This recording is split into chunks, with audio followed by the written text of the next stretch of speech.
നമ്മൾ പഠിക്കാൻ പോകുന്നത് നെറ്റ്വർക്ക് ടൈം പ്രോട്ടോക്കോളാണ്. കഴിഞ്ഞ രണ്ട് അൽഗോരിതംസ് പറയുന്ന ക്രിസ്റ്റ്യൻസ് അൽഗോരിതവും ബെർക്ക്ലീസ് അൽഗോരിതവും ഇൻട്രാനെറ്റിൻ്റെ ഉള്ളിൽ നല്ല രീതിയിൽ വർക്ക് ചെയ്യുന്ന അൽഗോരിതംസ് ആയിരുന്നു. നെറ്റ്വർക്ക് ടൈം പ്രോട്ടോക്കോളാണ് ഒരു ഇൻ്റർനെറ്റിൻ്റെ ഉള്ളിൽ, ഒരു നെറ്റ്വർക്ക് ഓഫ് നെറ്റ്വർക്ക്സിൻ്റെ ഉള്ളിൽ എഫിഷ്യൻ്റ് ആയിട്ട് വർക്ക് ചെയ്യുന്ന ഒരു അൽഗോരിതം. അപ്പം വിൽ സി എങ്ങനെയാണ് ഇവിടെ arrangement of nodes in this distributed system. ഇവിടെ യു ക്യാൻ സി ഈ ഒരു ഹൈറാർക്കിക്കൽ ഫാഷനിലാണ് ഇൻ്റർനെറ്റിലെ നോഡ്സ് അറേഞ്ച് ചെയ്തിട്ടുണ്ടാവുക നെറ്റ്വർക്ക് ടൈം പ്രോട്ടോക്കോൾ പ്രകാരമാണെങ്കിൽ. അപ്പോൾ നമ്മൾ ഇവിടെ you can see there is something called as atomic or radio clocks, and this is actually the real-time clocks. Okay, they are called as these clocks are synchronized at the node 0 എന്ന് വേണമെങ്കിൽ നമുക്ക് പറയാം. is synchronized with real time clock. accurate timing ആയിരിക്കും അവിടെ ഉണ്ടാവുക. ആ നമ്മൾ hierarchical സ്ട്രക്ചറിൽ ഈ നോഡ്സ് അറേഞ്ച് ചെയ്യുമ്പം ഓരോ ലെവൽ ഓഫ് നോഡ്സിനെയും സ്ട്രാറ്റം എന്നാണ് പറയുക. In network time protocol the terminology we use to represent the nodes at a particular level, അതിനെ നമ്മൾ സ്ട്രാറ്റം എന്നാണ് പറയുക. അപ്പം this is at stratum 0 which is the most accurate real time clock. Stratum 1 clocks will be synchronized with the help of stratum 0 clocks, okay, and stratum 2 clocks will be synchronized with stratum 1 clock, okay. ഇവരുടെ real time, ഇവരുടെ clock എന്ന് പറയുന്നത് ഇവരുടെ clock use ചെയ്തിട്ട് synchronise ചെയ്തായിരിക്കും. Stratum 3യിലുള്ള clock എന്ന് പറയുന്നത് stratum 2യിലുള്ള ക്ലോക്കുമായിട്ട് synchronised ആയിരിക്കും. Okay, അപ്പം ദാറ്റ് മീൻസ് ഈ ഹയസ്റ്റ് സ്ട്രാറ്റം നമ്പർ വരുമ്പം അക്യുറസി കുറയാനാണ് സാധ്യത, അല്ലേ? എന്തുകൊണ്ട്? ബിക്കോസ് ഏറ്റവും ലോവസ്റ്റ് സ്ട്രാറ്റത്തിൽ, അതായത് സ്ട്രാറ്റം 1ൽ ഉള്ള, സ്ട്രാറ്റം 0യിലുള്ളതാണ് ഏറ്റവും most accurate, which is from the UTC or the real time clock. കുറച്ച് അങ്ങോട്ടേക്ക് വരുമ്പം ഈ ഓരോ സ്ട്രാറ്റം അല്ലെങ്കിൽ ഓരോ ലെവൽ വരുമ്പം അവിടെ അതിൻ്റെ ഒരു വേരിയേഷനും കൂടി വരും. Delay in this processing delay at the nodes, അതും കൂടി ചെറിയൊരു പോർഷൻ ഡിലേസ് വരും നോഡുകൾ ലെവൽ കൂടുന്നതിനനുസരിച്ച്. Okay, so this is arrangement of nodes in A network time protocol. It's arranged in A hierarchical fashion. ഇനി ഇതിൻ്റെ ഗോൾസ് ആണ് ഈ പറയുന്നത്. എബിലിറ്റി, ഇപ്പോൾ ഈ പറഞ്ഞതൊക്കെ തന്നെയാണ്. Ability to externally synchronise clients via internet to UTC. So that diagram is again drawn here. It provides very reliable service tolerating lengthy losses of connectivity. അത് എന്താ ലെങ്തി ലോസസ് ഓഫ് കണക്ടിവിറ്റി എന്ന് പറഞ്ഞാൽ reliable service എങ്ങനെയാണ് provide ചെയ്യുന്നത് വെച്ചാൽ there are redundant servers at each level, multiple servers. So ഒന്ന് ഇതായി പോയാലും there are situations where the other can take over. So thereby it provides a reliable service. പിന്നെ the next point is enable clients to resynchronize sufficiently frequently to offset typical hardware drifts which is found in most computer. Okay, and it's provide protection against interference. അപ്പോൾ ഇതൊക്കെ അതിൻ്റെ ഫീച്ചേഴ്സാണ്. അത് network time പ്രോട്ടോക്കോളിൻ്റെ ഇൻ്റർഫറൻസിൽ നിന്നും accidental ഇൻ്റർഫറൻസിൽ നിന്നൊക്കെ protection provide ചെയ്യുന്നുണ്ട്. അപ്പം കാരണം accidental interference എന്ന് പറഞ്ഞാൽ അഥവാ എന്തെങ്കിലും മലീഷ്യസ് ആക്സസ്, അപ്പം ദ ടൈം സർവീസ് എന്ന് പറയുന്ന ആ ഒരു സർവീസ് എന്താ ചെയ്യുന്നതെന്ന് വെച്ചാൽ checks the authentication of the received time from the stratum 0 to the, ഇപ്പോൾ സപ്പോസ് സ്ട്രാറ്റം 0യിലുള്ള ടൈമിൽ നിന്ന് ടൈം റിസീവ് ചെയ്യുമ്പം സ്ട്രാറ്റം 1 ടൈം സെർവേഴ്സ് എന്ത് ചെക്ക് ചെയ്യും, NTP സെർവേഴ്സ് എന്ത് ചെക്ക് ചെയ്യും, they will check the authenticity of this received one. So ഇടയിൽ എന്തെങ്കിലും ഇൻ്റർഫറൻസ് ഉണ്ടായാൽ ടൈമിന് എന്തെങ്കിലും ബുദ്ധിമുട്ട്, എന്താ പറയുക, ടൈമിന് എന്തെങ്കിലും ഓൾട്രേഷൻ വന്നിട്ടുണ്ടോ എന്നുള്ളതൊക്കെ അതിനൊക്കെ എതിരെ പ്രൊട്ടക്ഷൻ പ്രൊവൈഡ് ചെയ്യുന്നുണ്ട് network time protocol.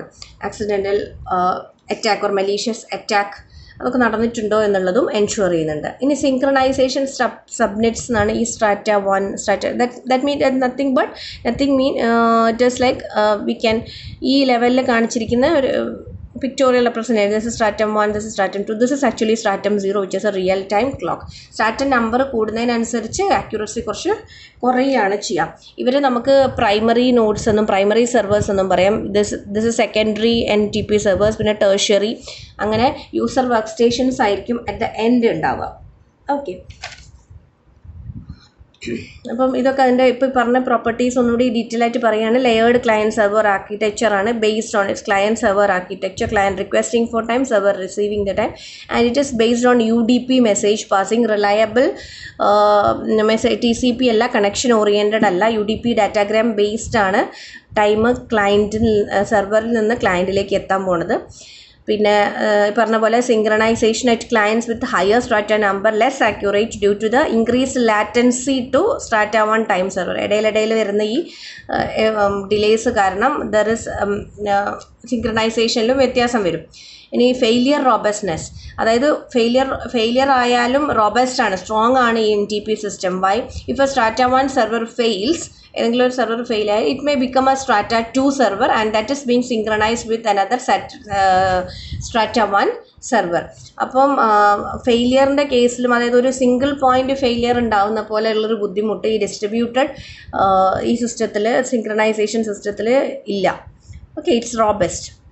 Now there are 3 different modes of synchronization modes in NTP. First one എന്ന് പറയുന്നത് multicast, second one is procedural call, third one is symmetric. അതിൽ ഈ മൾട്ടികാസ്റ്റ് എന്ന് പറയുന്നത് one computer periodically multicast time information to all other computers on the network.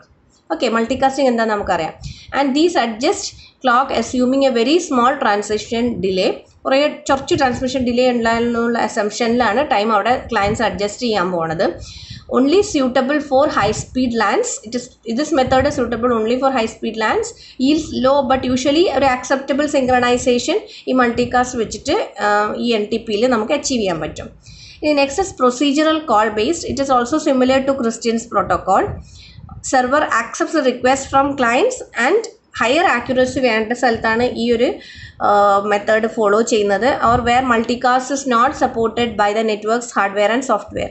Multicast systems support ചെയ്യാത്ത, multicasting support ചെയ്യാത്ത network ആണെങ്കിൽ അവിടെ യൂസ് ചെയ്യുന്നത് procedural call mode എന്ന് പറഞ്ഞ മോഡാണ്. അവിടെ എന്താ സംഭവിക്കുന്നത്? ക്രിസ്ത്യൻസ് അൽഗോരിതം പോലെ തന്നെ time server will receive the request from the client and give the result back to the client. ഇനി സിമെട്രിക് മോഡ് ഉണ്ട്, used where very high accuracy is needed. അതായത് 2 പെയർ ഓഫ് സെർവേഴ്സ് ഉണ്ടാവും. ആ pair of servers, time servers will agree or exchange their time information in a symmetric mode. അപ്പോൾ ഇതിൽ ഈ 3 മോഡ്സാണ് NTP പൊതുവെ യൂസ് ചെയ്യുന്ന ടൈം സിങ്ക്രണൈസേഷൻ മോഡ്സ്. ഇനി എങ്ങനെയാണ് ഇതിപ്പോൾ പറഞ്ഞ പോലെ it uses A client server architecture based on A UDP message passing എന്ന് പറഞ്ഞു. അപ്പോൾ ഇതിൽ ഈ ക്ലയൻറ്റ് സെർവർ ആർക്കിടെക്ചർ എങ്ങനെയാണ് നമുക്ക് നോക്കാം. ഇവിടെ ആകെ നിങ്ങൾക്ക് ഈ അൽഗോരിതത്തിൽ പഠിക്കാനുള്ളത് ഈ 2 ഇക്വേഷൻസ് ആണ്. ഈ ഇക്വേഷൻ എന്ന് പറയുന്നത് I just explain. Client sending A request at time T1 which is received at server at time T2 and server takes a bit processing time and sends a reply at T3 and the client receives the reply back at T4. അപ്പോൾ there are 4 times അല്ലേ, T1, T2, T3 and T4. Total round trip time ഒന്ന് calculate ചെയ്യും. What is round trip delay? Round trip delay is nothing but T4 minus T1 and get the difference between T3 minus T2 and totally T4 minus T1 നിന്ന് ഈ T3 minus T2 കൊടുക്കുന്നതാണ് നമ്മൾ total round trip delay which has occurred while asking for the time.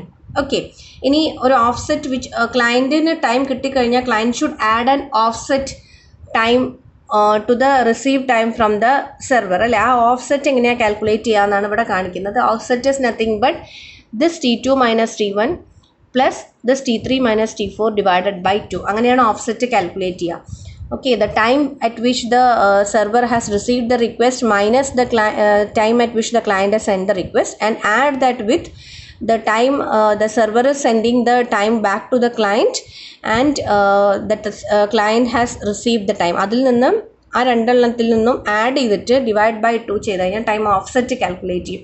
ഇങ്ങനെയാണ് NTP protocol work ചെയ്യുന്നത്. ഈ client ഈ കിട്ടുന്ന time വെച്ചിട്ട് T3യിൽ ഈ T4ൽ കിട്ടുന്ന ഈ ടൈം വെച്ചിട്ട് ഈ ഓഫ്സെറ്റ് ആഡ് ചെയ്തിട്ടാണ് ഇതിൻ്റെ ടൈം അഡ്ജസ്റ്റ് ചെയ്യുന്നത്. This is how NTP works. And normally ഇതിൽ നിന്ന് പ്രോബ്ലംസ് ഒന്നും ചോദിക്കാറില്ല, ഈ അൽഗോരിതം മാത്രമാണ് ചോദിക്കാറുള്ളത്. ഒരു സിമ്പിൾ പ്രോബ്ലം ഈ സ്ലൈഡിൻ്റെ എൻഡിൽ കൊടുത്തിട്ടുണ്ട്. Using this formula, direct application of this formula ചോദിക്കാറില്ല, പ്രോബ്ലംസ് ഒന്നും ആവശ്യമായിട്ട് വരില്ല. ജസ്റ്റ് ഈ ഫോർമുലാസ് മാത്രം നമുക്ക് പഠിച്ചാൽ മതി. ഈ അൽഗോരിതംസുമാണ് ക്വസ്റ്റ്യൻ പേപ്പറിൽ ചോദിച്ച് കണ്ടിട്ടുള്ളത്. അഥവാ പ്രോബ്ലംസ് ചോദിച്ചാൽ തന്നെ ഇതിൻ്റെയൊക്കെ വാല്യൂസ് അപ്ലൈ ചെയ്തിട്ട് ഈ ഇക്വേഷൻ നമുക്ക് it's simple maths only, solve ചെയ്യേണ്ട ആവശ്യമുള്ളൂ. അങ്ങനെ കാണിക്കുന്നൊരു പ്രോബ്ലമാണ് ഇവിടെ തന്നിരിക്കുന്നത്. ഓക്കെ.